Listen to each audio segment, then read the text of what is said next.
Here I am with Diane Callahan of the Quotidian Writer, freelance editor and woman about town. So we've talked about the YouTube channel. We've talked about some of your editorial life. Let's talk about your own writing. Obviously, you do some writing. I've heard you mention it a couple of times. I've read some of your work, you know. I want to insert a joke, but I'm going to be nice because you've been nice to me recently. So I've got a few questions that most people are going to want to know. When an editor writes, what does she write in? So let's start with, what's your favorite genre to write in? Not necessarily to read, but what's your go-to, I'm going to make some magic happen genre? I know. Well, I feel like all my favorite genres to read are also the ones that I write in, which is good because I think that's how it should be. But yeah, I love fantasy sci-fi. I love contemporary. I love really dark stuff like horror. But I also love romance. I love romance and humor and rom-com stuff. So I really run the gamut with my writing, and so I enjoy writing pretty much everything, and from flash fiction, short stories, novels, poetry, nonfiction essays. If it's written, I want to write it. Yeah. Have you finished any novels, or have you? They're not finished to me. Like they don't feel publishable ready yet. So that's what I would consider finished. So when I have one finished, it will only feel finished when it's like a book in front of me. So okay, that's when you'll finally, when you're not allowed to write in there and change any words without a pen. Yeah. Then it'll feel finished. Okay, all right. So which inspires a question. You got the book standing in front of you. It's beautiful. It's gorgeous. It's everything you could possibly want. How did that book get into your hands? Did you go traditional published, or did you go self-published? I think I'm definitely going to pursue traditional publishing first, because I think that's always been the dream. But I know that the sort of like aperture of self-publishing is like so wide now. I've seen so many people do it successfully, and that it works for them. So but I think for me, like the appeal of traditional publishing is sort of like, I like the gatekeeper aspect only because I feel like that's validating for me, because that's sort of what I like about with short stories too. Like I don't really just put short stories up on my website, which is good to do and that's fun, but for me, I like having that feeling of acceptance from like a magazine or something. That means that somebody read it, they saw that it was good enough for that. And so like I feel like whenever I put my writing out in a public sphere, I want to make sure that some stranger will read it and be like, yes, that is good enough to be read and enjoyed. So because it's kind of hard to have that marker yourself, right? And I don't want to put anything out that's subpar.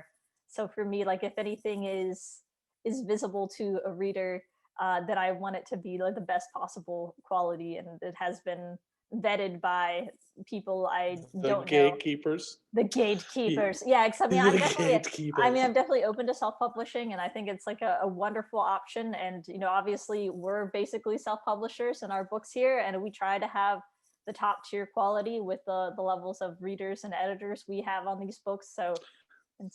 Well, we as in you try to have and drag my ass along, make me have good stuff. I just want to throw the stuff out there and say, this is done. Let's get to the next project. I didn't know when I signed up that it was going to be, a good product. Yeah, because quality. Because like when especially our projects, but any project I work on, it's like I want to treat it like it's my own writing, not in the sense that I want it to be like my writing, but that I want to give the same level of like attention and detail as I would my own writing. Like if I was in charge of publishing this book, I want to act like that, right? Like I'm acting like I am the gatekeeper.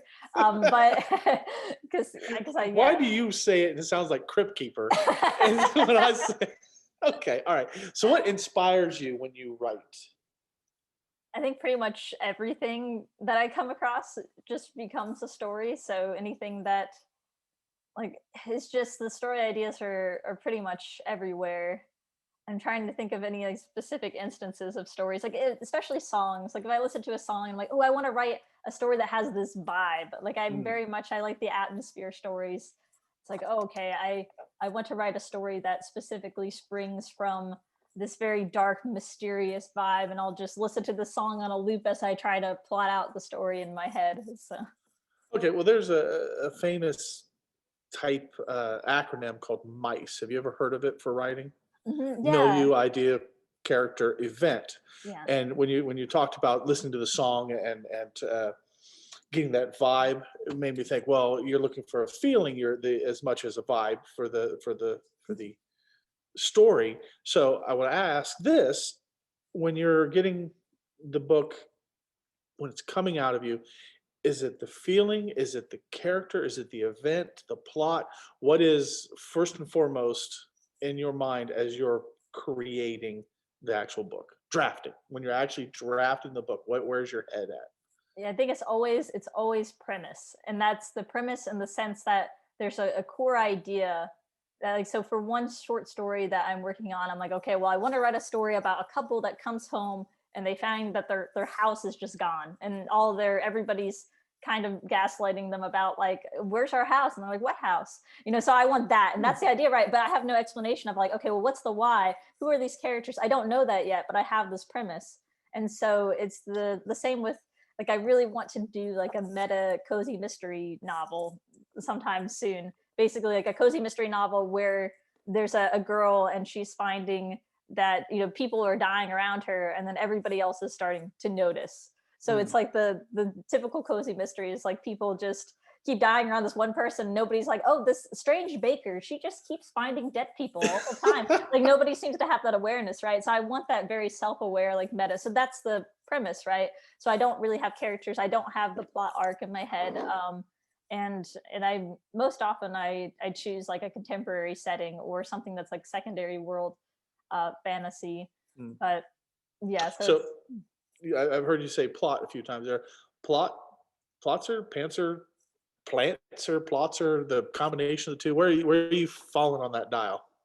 I think I definitely started out as way more of a pantser just because I was eager to start writing and stop thinking about stuff. And then over time, as I learned more and I practiced more, I became like a pretty heavy plotter.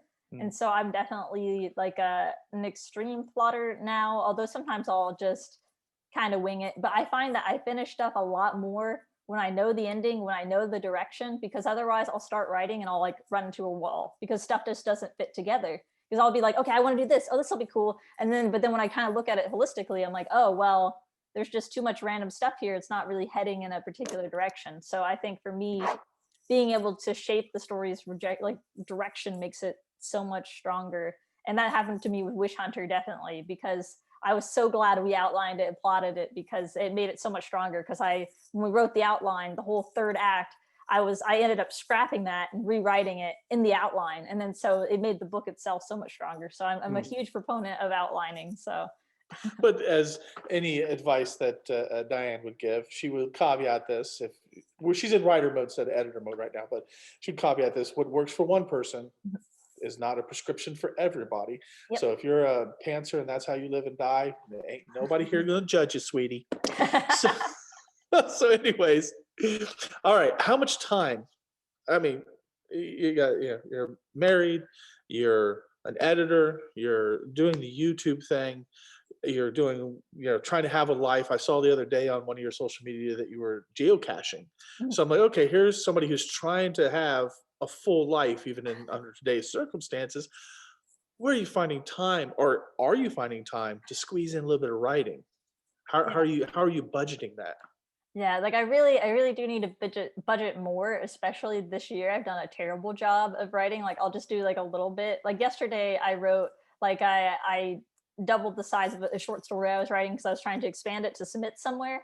So I'll Yeah. do that. So it's much easier to finish short stories and stuff, but like I haven't worked on my novel in a while. So I've just been doing short stories and submitting them because it's easier, right? Like it's like, oh, I finished it, here this is, and then there's a bunch of writing grants and writing workshops that they'll take short stories as samples. So I've been leaning into that a lot. But then I have like, my novel in the back of my head, the current one I'm working on. I'm like, oh, I need to get back into it. But it's hard to get back into that groove. And especially with longer projects, like with, yeah, anything short, I have no problem fitting in time in the week. But when it comes to writing the novel, I feel like it's one or the other. It's like I'm either all in or I'm all out with the Mm. novel. So yeah. If you could write like any other author, who would that be, and why that author?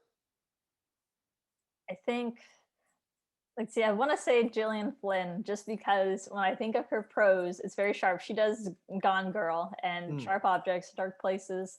So I just love the precision of her language, and like she has sort of like a depth to it. So I really like her writing style, and she really knows how to get into her characters' heads and show people's dark sides, and she crafts an interesting plot too. But I'm also a big fan of Laini Taylor, who has a much more flowery style. She writes in fantasy, so versus like Gillian Flynn's like a thriller writer, contemporary writer, and then Laini Taylor is sort of like what I want to be on the fantasy side, with that more like imaginative and very romantic kind of writing. So You know, the Stephen King once said that writing is like milk, and it starts to smell like what it's next to in the fridge. And the reference he was trying to make was, you start to sound like the authors you're currently reading. It kind of creeps into your voice. So, do you do any strategic reading at all to try to promote voice, or is it only for enjoyment and for the YouTube channel that you digest all this reading? I think it's both, because I definitely started reading for the purpose of learning how to write, and just because I've always loved stories, but I definitely read with that learning mindset. Like, okay, what can I learn from this as an editor, as a writer? But I think it doesn't impact my style as much as you would think. Like, I'll borrow certain techniques from people. Like, okay, Yeah. well, I really love the structure. Like, what if I put this in a different genre? Like, how would that structure work? But I think that it doesn't, like, while I do agree it can influence your writing style, I don't think, like, I'm not all of a sudden going to be like writing exactly like Laini Taylor. It's still going to sound like me, even as hard as I try to not sound like me. But yeah, so I mean, I think and there are times when, like, I have like a video called Echo Exercises. It's about like how to improve your writing by imitating authors that you admire. And so that's Mhm. basically doing what you said, where you're intentionally trying to absorb their style, and like you're trying to imitate it. And I think that's, so for me, I will sometimes, like, read a passage, or read a book specifically because I want to write that type of story. But Okay. yeah. Oh, cool. Yeah. You got that editor hat that keeps flopping on your head. Yeah. So when you're writing, you've got to take that editorial hat off, right? And how do you pull it off and hang it on the hat rack so that you can enjoy? Because the point I guess I'm trying to make is, directors have trouble watching movies because they see the stylistic choices, they see the choices another director made. Now, when you're reading and when you're writing, is there a problem with that where you start picking it apart? Well, this is why they did that. Do you get in your own head basically, looking at how things are being decided? Yeah, no, I for sure I do. And I'm definitely one of the misbehaving writers that edits as they write, because I don't think I can really turn off the editor brain. And that's not necessarily a problem for me, because I know that some writers they're slower writers very intentionally, and that's kind of how I am. I think Laini Taylor in particular, she talks about how she doesn't move on until she feels like the previous part is perfect. And so for me too, like when I produce drafts, like it is a clean draft. Like I want it to be it's like a perfect draft. And I don't really care if I end up scrapping half of it, because it's more the act of learning to revise and learning to refine as you're editing it. So to me, it's like, it's not really wasted time or wasted effort, because it's going to benefit me in the long run as far as refining my craft. But I do think I do sometimes wish that I could draft more sloppily. Like if I could just get myself to just like write as fast as possible and just throw that out there. And sometimes I can, if I really get into the flow state. It's like, I can write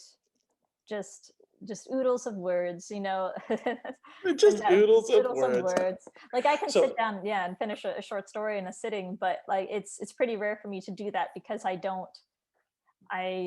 probably do overthink each sentence too much. So how do you do the physical writing? Do you dictate? Do you type at a typewriter? Are you handwriting? Or yeah, I always type, because that's the only way it keeps up with my brain, to be honest. Like I'm a very fast typist too, like Mm. 115 like words per minute or something, but like my brain works way faster than I could ever write by hand. So Mm. like when I'm thinking of something, like if I really have that idea in my head, even if I'm a slow writer, like I need to be able to type it out and then edit it. But if I'm writing something short, I have done longhand, and then it just looks hilarious because it's like crossed out and like sideways writing. Like it's like, because I do edit I bet there's, if you looked at it on a micro level, I bet you would see me just going over each sentence as I write it and then going up to the next paragraph and then going down again. And like, it would just be this, like this process all the time.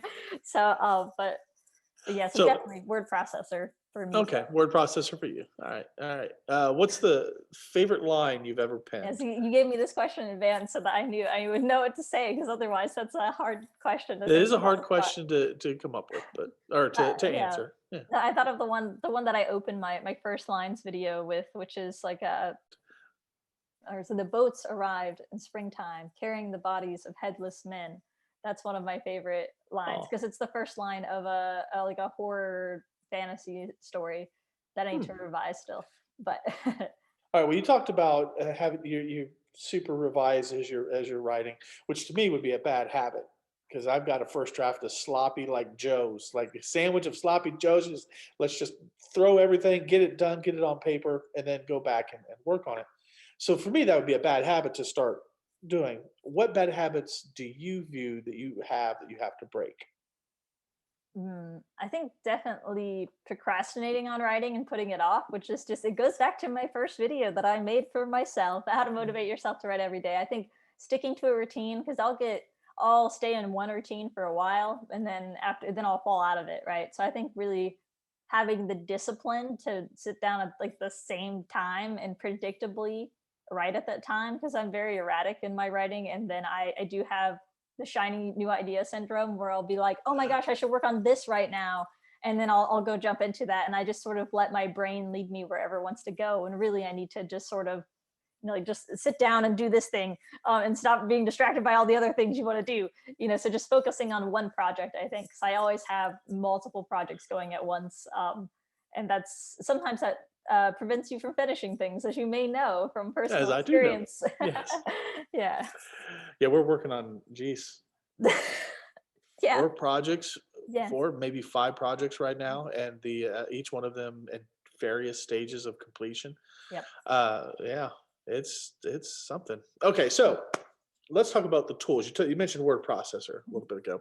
What real world tools do you use? And by real world, I mean physical or digital tools that you use, like word processors, Pinterest boards, post-it notes on the wall, like I have here. What kind of writing tools do you use? I really just like I just love a Word document is my favorite, because I don't really like Scrivener. I feel like I'm so distractible. I try not to distract myself in other ways. I'm doing post-it note plotting for the Wish Hunter sequel because I've always wanted to try it and I love the visual aspect of post-its. But every time I plot a novel or a story, it's different. Like I'll do something different every single time just because I like to try new stuff, and it just and that gets things going for me, just to try different sort of plotting exercises.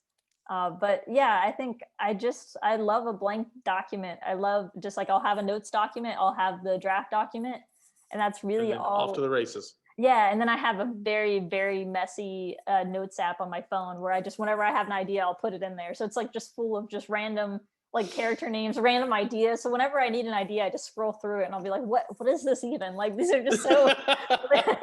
What is this 2 a.m. message? Coffee, donut, dog? Like, I don't understand. yeah, Oh. yes, exactly, yeah. And then 2 years from now, when you're accepting the award for the coffee dog at midnight, Mhm. yeah. Yeah. Okay, so I know we did a video about YouTube, and I didn't know where to include this next question, so I'm going to ask it here. Uh, a few other YouTube educators who will remain nameless um, have released their own books, and some have done quite well and been received well. Others have not done so well and received a lot of criticism. So my question is this: will you ever release a book? And if so, will it be under Diane Callahan, or would you do a pen name and keep it separate from your YouTube life so that the author and the YouTube educator are two different people? Like I think that if I had like a marketing manager or like some editor in charge of my author brand, they would probably like shoot me in the leg for not using my Diane Callahan as because my YouTube following is such a good base for marketing purposes that I think it would be probably foolish to not use it under my real name. So for me, I just want to make sure I put out like a quality product, right? And that's why my hesitation with self-publishing because I think that it's like I really want to have that traditional publishing of like, here I put this through the traditional way, and that it's been like vetted by all these different people, and like I can make sure that I'm not impatient with the book, like that I take my time with it, because I think that's really the problem. Like, it's not that self-published books aren't good, it's that because certain authors, sometimes they don't have the patience to keep revising the work and to make that work. Because I mean, I've read like a lot of like amazing self-published books, and I could tell that the author really took their time with it to edit it and to make it the best book possible, and not to rush into it just because like, oh, I have this platform, I need to use it, let me put this book out there as soon as possible. So that's what I don't want to do. So you probably won't see like a book from me with my name on it for another like 10 years, and that is my conservative estimate. And I think I would also like to release at some point like a nonfiction book about writing, but I think that's very far in the future, because I want to have my own writing. There's so much more experience I need to have. Like, I'm quite young, so I don't want to claim any sort of like, oh, I have all this writing knowledge, here's this writing craft book I've written for you. Like, no, I want to accumulate all that experience before I put that out there. So if YouTube still exists in 10 years, and then then I will be like, here's my book on that. And I'm okay with waiting, and hopefully my fans and students and clients and all of I definitely see all writers, I see us like all on equal ground with each other. Like, I'm not like some guru up there. Like, I see it's definitely like the community aspect. So I think I hope they'll stick around and see what I come up with with my own name on it. So Yeah, well, yeah. Quite. What I got out of that whole thing was that you're quite young. So is 40 the new 20? Hey, I'm like damn good for 40. I'll take it. Like, okay, so I've got some rapid fire questions. Okay, how long have you taken writing seriously? I think probably since college, because that's when I really started putting pen to paper. Had ideas before that, but did not really start writing until college. So not like you were 8 years old, I'm going to be a big time writer at some point. Yeah, no, I mean, I wanted that at 8 years old, but I didn't write like a freaking story, like a real story from my head, until I was a freshman in college. So okay, all right. yeah. Well, I'm a late bloomer too, so that worked. That's probably why we get along so well. What genre do you write in? I think, yeah, I kind of mentioned that before. Maybe I did. I don't remember. But yeah, fantasy, sci-fi. This is rapid fire. You're just supposed to answer the questions. Okay. Answer the question. Answer the question. Answer the question. Oh yeah, fantasy, sci-fi, horror, romance, literary, contemporary, poetry, nonfiction. You really, damn. You really gotta go. You gotta go slower. We gotta milk these minutes on this YouTube. What's your favorite thing in that genre? I can't even. What is this question? Okay, what's your favorite thing in the fantasy genre? What's your delicious? I love this about fantasy. Then thriller, and I can't remember what the other ones you said. Yeah. That's so fine. because each one of them has its own little pop, its own little. I was going to ask favorite trope, but let's concentrate on each one. Let's hit fantasy, thriller, what have you. What's your this is delicious. I love this. That's so true. I like fantasy, any fantasy that involves certain sorts of magical abilities or items. So those are my favorites. So all right. And then sci-fi, I like near future technology, especially social technology, like Black Mirror as sci-fi. Okay. I love that. Thrillers, I really love evil female characters. So super into that. Is that because you're one yourself? Or yes, is that... yes, it is. What tropes do you hate in those genres? Oh, that's a good question. Yeah, fantasy. It's true. I'm not super into the Dungeons and Dragons, chosen one type of fantasy. Yeah, like medieval settings. I mean, I'll read it. I mean, everybody does. There's always unique ideas in each genre. So there's nothing I really hate truly. Yeah, sci-fi. I don't really like sci-fi that's super hard sci-fi that focuses more on the ideas or technology as opposed to characters, because I need the characters, I need the plot. I don't want it to just be all science, because then it's a little boring for me. Yeah. And then thrillers, I don't know, I don't like predictability. That's if I can guess the killer based on the first 2 chapters, you failed me as a writer. So Okay, Yeah. so I think I asked in one of the other videos what your favorite book is, but since we're in a new video and so not everyone, Yeah, what is your favorite book? I didn't actually answer that in the other one. Oh, Well, did I cut you off because I was no, so because no, because I was joking about it being Wish Hunter, but like, and I mean, I think it's impossible to choose a favorite book, right? It's always like, what's my favorite book in the moment, pretty much. But my answer that I came up with upon thinking about it was it's probably 1984 by George Orwell. Not because it's like a super enjoyable book to read, but I think it's so technically proficient, like from the writing style to like the ideas, just the execution of it. And I think it's so influential as a book that I find it's just such like an important book, and I also enjoyed reading it. Like when I first read it as like in like seventh grade, I like was like, this is dumb and boring, and then I read it in college, and I was like, this is brilliant. So it was definitely like one of those books that really transformed over time for me, and I'll probably reread it decades from now. I'll reread it again just and to get see how new it's layers out of it. Yeah. yeah. So, what about favorite series? Are you a Potter girl all the way, or what's your favorite series? Yeah, I do really love Harry Potter. But I love Laini Taylor's Daughter, Smoke and Bone series. I'm terrible at reading series. So if like a writer manages to get me to read a whole series, that's impressive. I love absolutely the Hunger Games because I'm a total cliche. I love whatever popular series is out probably. But I think it's because there's so many times I'll read the first book in a series and then I Mm. won't go on because I'll just sort of like forget about it or it just didn't grab me for some reason, even if I loved the first one. I don't know why, but yeah. So, that inspires a question I didn't even think to ask.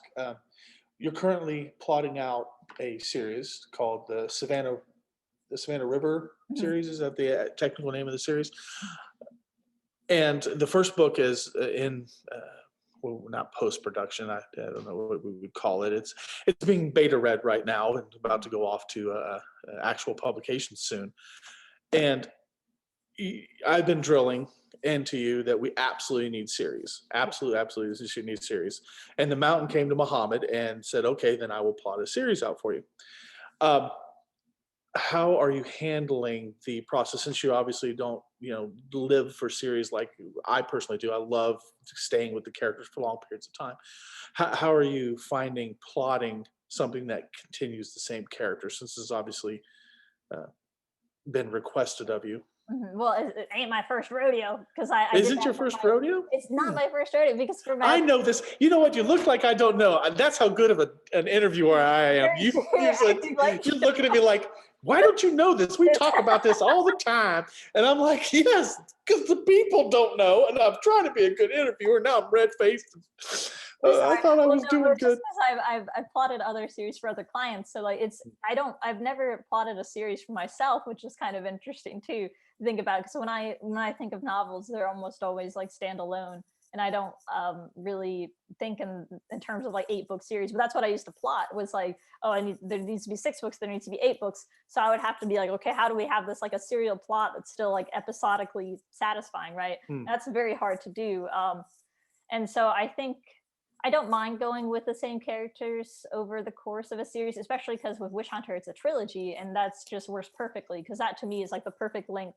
Because like I think a standalone novel is almost like a movie a lot of times, or like a mini series, and then a trilogy or a series is like really that's so transferable to a TV series where you get to know the characters more and you see things change over time. But the problem with that is that you're going to have some certain seasons are going to be weaker than others for the most Yeah, part. yeah, yeah. And I think like you have to be kind of okay with that, especially if it's longer. For Witch Hunter, I want every single installment to be super strong. But if we were doing like an 8-book series, I'd be okay with one of them kind of sucking. Like Mm. that's okay. That's gonna happen. Like as long as we try new stuff, you've always got to have new characters, new setting, new conflict. Like you got to just keep it fresh in every Mm. single book, and that's what you've got to do. And you have to have those payoffs. Those like here's this question, here's some payoff, but here's another question to keep you going to the next book.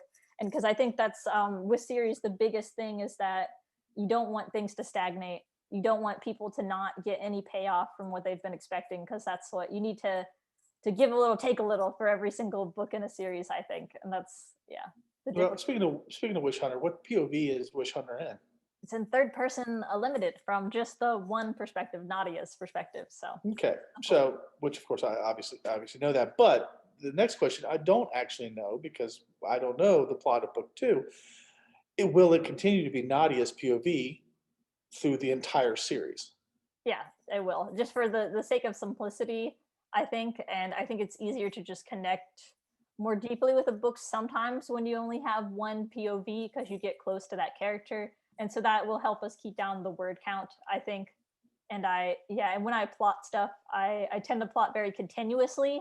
So it's like there's almost no time to switch to another perspective because everything's happening literally in the same moment. Like I think the Mm, first book happens across like 24 hours. Like right. that one book is 24 hours of of Of a events. lot happening. Yeah. Yeah, it is. Yeah. All right. Was there anything you'd like to add to our little interview about you as a writer? Any questions that were so obvious that I didn't ask that you're like, we're going to get dinged for this? Well, yeah. Well, I have some short stories coming out, Do you have some short stories coming out? yeah. Well, I have one that was just out in the Sunlight Press that was like just a very short contemporary story. But I have another one in May. It's a fantasy story in Aurelia Leo. That one was accepted like a year ago, and I knew it would take like a year to for them to publish it. But I'm looking forward to having that out. And then I have another piece that's coming out in Consequence magazine in the fall, and that's about like the consequences of war and like geopolitical violence. That's what that magazine is all about. So my story is also about Hmm.